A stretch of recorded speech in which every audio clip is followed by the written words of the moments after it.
I'm what you would call a sports car enthusiast. I love to drive these small, light, agile cars on twisty mountain roads.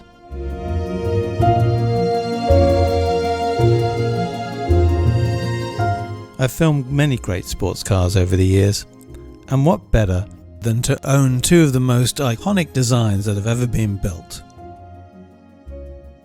Thinking of where the modern sports car got started, for me, it has to be the 60s. This is the era where the sports car was starting to grow beyond its post-war designs. We have the E-Type, the MGB, and of course, the Triumph TR4.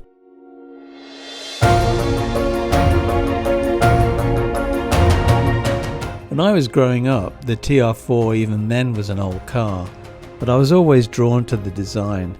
When all is said and done, the TR4 is a reminder to me of how simple, well-engineered, beautiful cars can deliver a great experience even when they're pushing 60 years of age.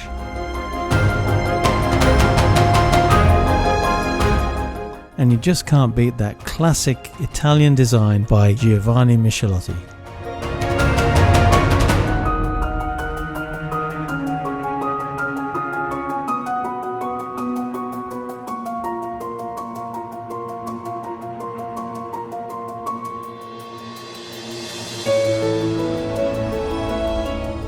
I found this one in really great condition, not 100 yards from where I was working at the time. But this TR4 means a lot more to me than its design and driving experience. This was the car that got me into filmmaking, experimenting on my own until others could trust me with their stories.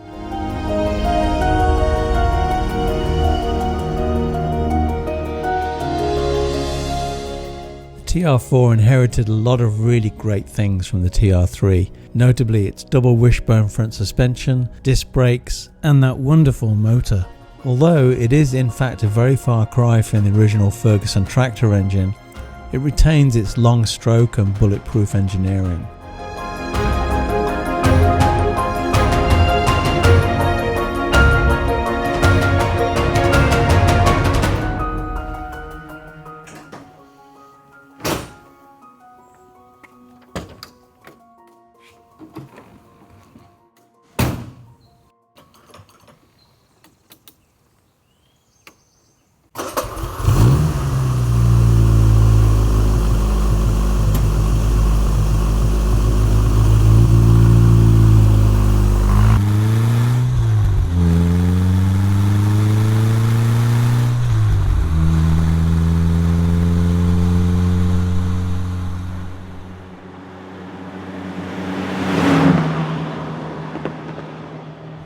With the overdrive gearbox, I love to haul up a mountain road in third gear, and with the flick of a switch I get a slightly higher gear when I need it. Another flick of the switch and I get third back for when I need to power through a curve. It's a delightful experience.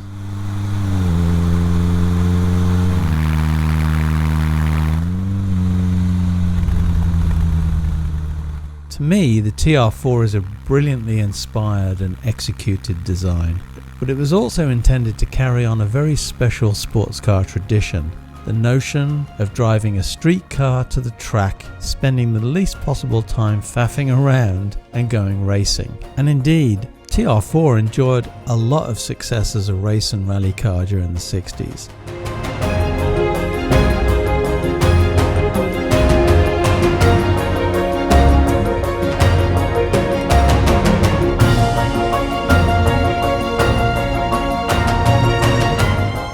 Much like the Miata is today, it was a go-to race car platform for those with limited means.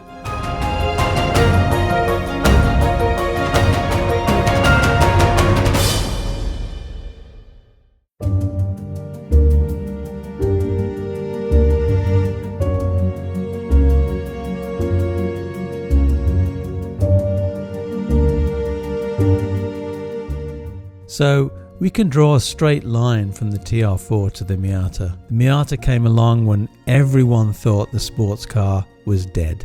The Miata had a beautiful, purely functional exterior design, and that design, in my opinion, has stood the test of time.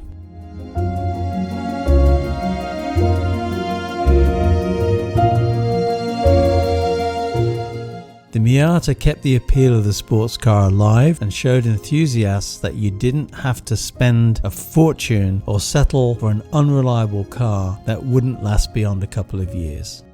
You can't beat the gear change, the location of the shifter, the ergonomics are close to perfect.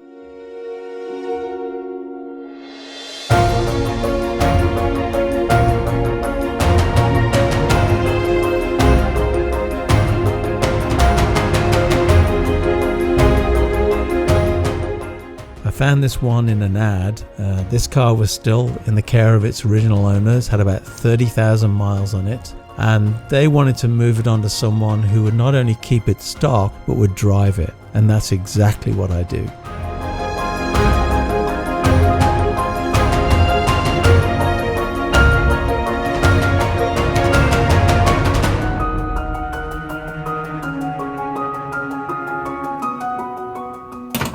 About the only thing you can criticize is the mere 116 horsepower, but that little 4-cylinder 1600cc double overhead cam engine works beautifully.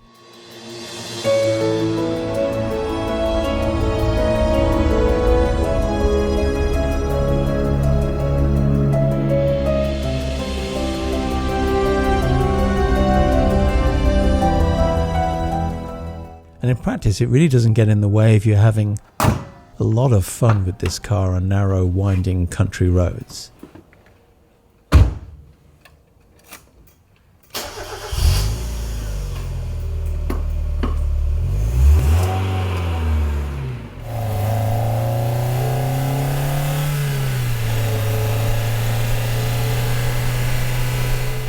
The Miata is bulletproof, reliable and refined and sophisticated next to the Triumph, but it still has that sports car agility and willingness to please. Its handling is more certain and predictable, immediately instilling a confidence that takes many miles to build in the Triumph.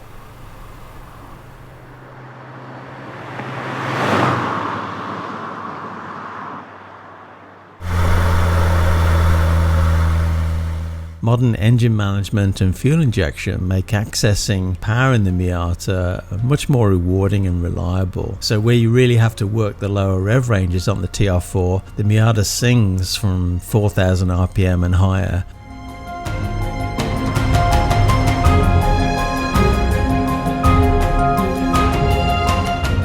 The Miata is a reminder of what could have been for the British sports car. At the very least, it kept the dream alive, and to this day shows that there's a place in the world for a small, light and agile sports car.